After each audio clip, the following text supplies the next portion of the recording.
Svona nú, saga mín, reyndu bara að sofna. Þú getur hvort eð ekkert gert. Tekur enginn eftir því sem að gerast hérna. Þið fatta ekki að ég heyri allt sem þau segja. Sem er alveg hræðilega ljótt.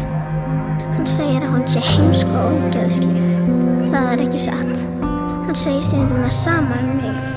Stundum segir hann að hann ætlaði að drepa hana. Einu sinni pissaði ég á mig út af því ég þorði ekki á klósettið. Ég vildi að eitthvað myndi segja þeim að hætta. Mér gengur ekki vel í skólanum. Ég reyni alveg að vera dugleg, en ég er oft svo þreytt og stundum finnst mér bara að vera heimsk. Stundum segir pabbi að ég sé aumingi og það verði ekkert úr mér. Ekkert alltaf samt. Þú getur alveg verið góður. Ég vildi að allt var bara venjulegt heima, bara eins og í venjulegum fjölskyldum. Ég vildi svo að ykkur myndi gera eitthvað, svo litlu systkini mín slippum við allt þetta.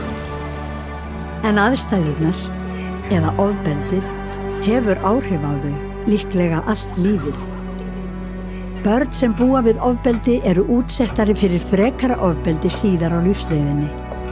Þau eru ennfremur líklegri til að þróa með sér erfiða, króníska sjúkdóma heldur en börn sem bjuggu við hagstæðari aðstæður. Þú átt að kalla á lögreglu ef þú heyrir ófrið á heimili og mundu að ofbeldi er ekki endilega líkamlegt, öskur og hávaða rifrildi er líka ofbeldi.